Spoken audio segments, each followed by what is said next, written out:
స్వామివారికి అమ్మవారికి చాలా విశేషమైనటువంటి ముత్యాలు తలంబరాలు జరుగుతున్నాయి. అందరికీ నమస్కారం చేసుకోండి. గోవిందా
కొట్టుమిట్టాడుతున్నా ఒకరినొకరు అనుసరించుకోకపోయినా సరే నేనే ఆదర్శమూర్తులుగా భావించి ఎప్పుడైనా సరే కళ్యాణ మండపాలు ఎప్పుడు పెట్టుకుంటామయ్యా పెళ్లి చేసుకున్నప్పుడు రాముల వారినే పెట్టుకుంటాం. ఎందుకని సాయంకాలానికి కావాలని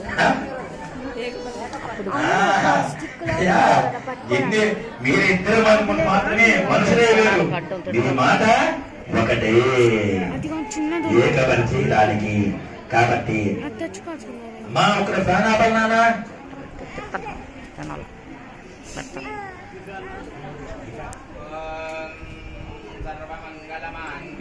సర్వమంగళ మాంగళ్యే శివే సర్వసాధకే శరణ్యే త్రయంబకే నారాయణే నమోస్తుతే. అయ్యా రామచంద్రమూర్తి, ఈ విధంగా వచ్చేసి నీవు ఆదర్శమూర్తులు కాబట్టి మా దాంపత్య జీవితంలో ఎటువంటి కలహాలు కూడా లేకుండా ఆ దాంపత్య జీవితాన్ని ఆనందకరం చేయవయ్యా అని రామచంద్రమూర్తికి ఈ యొక్క వివాహ కాల సందర్భంగా స్వామివారు అమ్మవారి మెడలో తాళిబొట్టు కట్టడం అనేది జరుగుతుంది.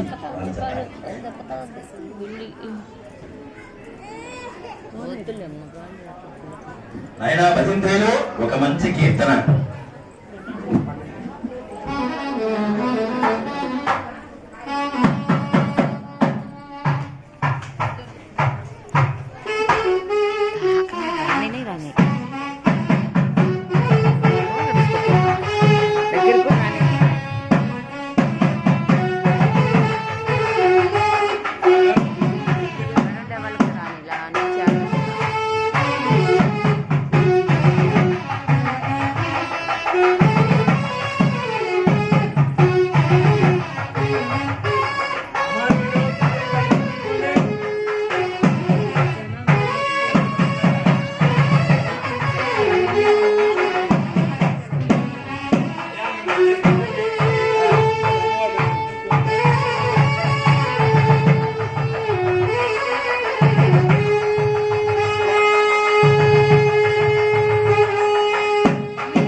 అదేవిధంగా వివాహం చేసుకునే దంపతులు కూడా ఇదే మంత్రాన్ని చెబుతూ ఉంటారు.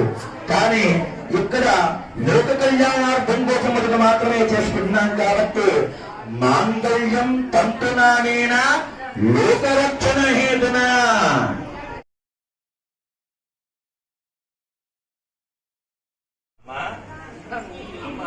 మీ కంకణాలు కట్టిన వాళ్ళ మటుకు మాత్రమే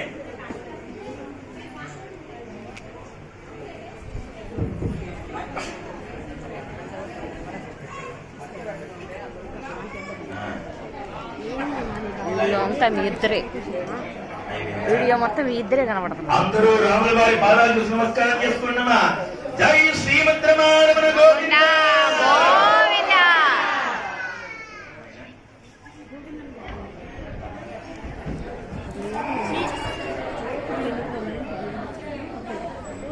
చక్కగా వచ్చేసి కాళ్ళు కడిగాము. కాళ్ళు కడిగిన తర్వాత కళ్యాణ మండపంలోకి విచ్చేశారు శ్రీరామచంద్రమూర్తి వారు. తర్వాత అల్లుడు గారు రాగానే ఇందాక చెప్పిన విధంగా, మన ప్రసాద్ గారు చెప్పిన విధంగా నోరుని తీపి చేస్తున్నాం, పానకం వేయిస్తున్నాం. ఇప్పుడే పెద్దరపు పెట్టదయ్యా, ఓన్లీ పానకం ముడుకు మాత్రం ఇస్తున్నాం. అయ్యా అల్లుడు గారు ఇప్పుడు మీరు పెళ్లి కుమారయ్యా, మీ నోటి నుంచి వచ్చే మాట ఎప్పుడు కూడా ఎలా ఉండాలి? తీయదనం కమ్మదనంగా లెక్కన ఉండాలి. అటువంటిది నీకు మధుప్రాసన తేనె పెరుగు కలిపి పెడుతున్నానయ్యా నీకు. కాబట్టి మా అమ్మాయిని వివాహం చేసుకున్నప్పుడు మా అమ్మాయిని మీరు ఎలా పిలవాలి?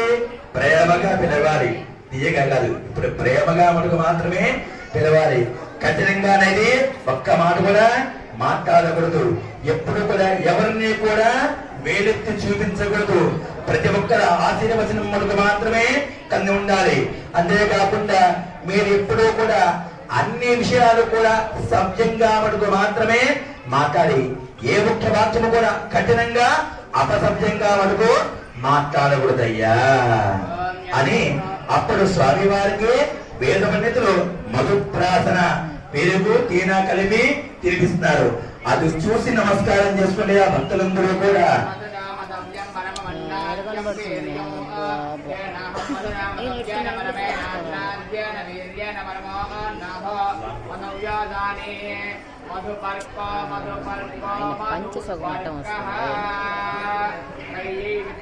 ఆయన సరిగా వేసుకుంటే సందుల్లోంచి చక్కగా వచ్చేసి స్వామి వారికి మధుప్రాసన చేయగానే అప్పటి నుంచి ఆయన చక్కగా వచ్చేసి అబ్బా ఏం మాట పలికినా సరే రాముడి వాక్యము విన్నాసాలను. అందుకే మనకి పెద్దవాళ్ళందరూ కూడా చెప్తూ ఉంటారు, రాముడు ఇది మనకు తెలుసు, మనము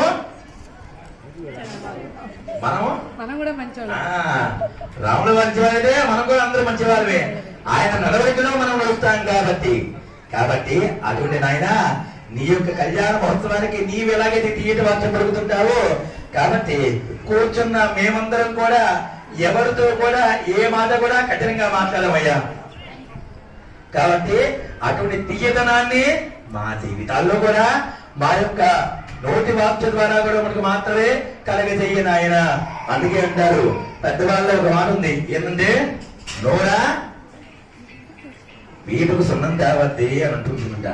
కాబట్టి ఆయన కాబట్టి మా యొక్క జిహ్వం నాలిక ద్వారా ఆ మాట నీవు క్షత్రియ ధర్మాన్ని పాటిస్తూ నీ ఎప్పుడు కూడా వివాహ అధికారాన్ని పొందాలంటే యజ్ఞాపవీతాన్ని ధరించుకోవాలైనా ఆ విధంగా 9 పోగుల కసండి పోగునే నీకు వేస్తున్నాను ఆయన అని ఇప్పుడే వేద పండితులు స్వామి వారికి చక్కగా ఆ యొక్క 9 పోగుల కసండి యజ్ఞాపవీతాన్ని అదే విధంగా స్వామి వారికి వెండి దండాన్ని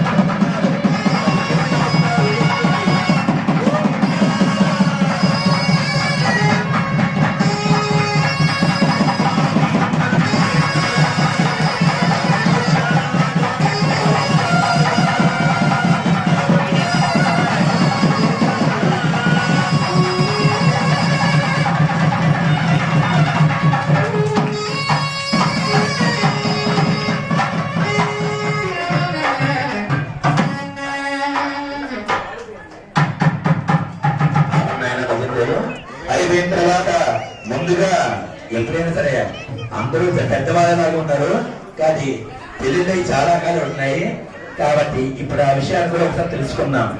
ఎప్పుడైనా సరే మొట్టమొదటిగా అల్లుడు కళ్యాణ మండపానికి రాగానే ఏం చేయాలయ్యా? ఎప్పుడైనా సరే అల్లుడు గారిని ఇప్పుడు వివాహం జరిపించుకుంటూ ఉన్నావు, అల్లుడు గారిని కళ్యాణ మండపానికి వచ్చారు, ఏం చేస్తాం? మొట్టమొదటిగా కాళ్ళు కడుగుతాం. పానకం కరిచేది కాళ్ళు కడుగుతాం బయటే పాదవృక్షాలు. అయ్యా అల్లుడు గారు మీరు ఎక్కడెక్కడి నుంచో వచ్చుంటారు, మీ యొక్క పాదాలకి నూనె పట్టినని ముందుగా బావమరిది చేత కాళ్ళు కడిగిస్తాం. అంతేనమ్మా? లేకపోతే ముందుగానే తీపి పదార్థం పెడతామా?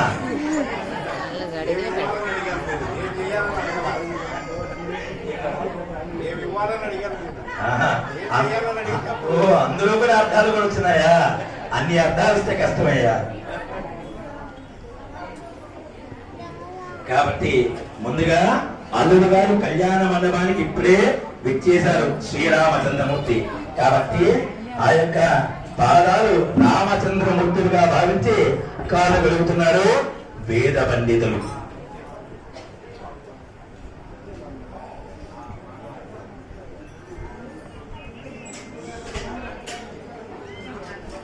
నమోస్తునందాయ సహస్రమూర్తయే సహస్రపాదాక్షి శిరోరవాహవే సహస్రనామ్నే పురుషాయ శాశ్వతే సహస్రకోటి యుగధారిణీ నమః.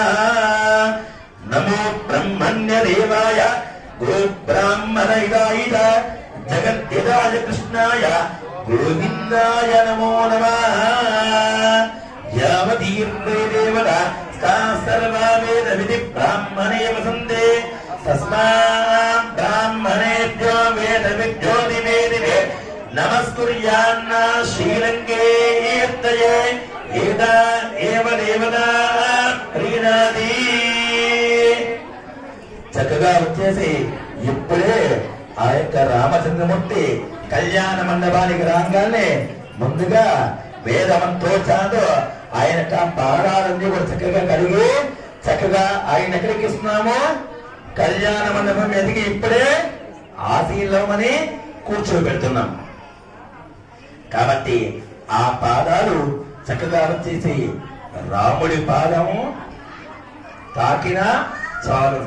కాబట్టి అందుకే వచ్చేసి ఆ యొక్క రామచంద్రమూర్తి పాదాలు ఉభయ కక్షలు మీరు తాకి అందరికీ ఉందమ్మా మీ వరకు తాకి నమస్కారం చేసుకొని మళ్ళా నాకు ఇవ్వండి.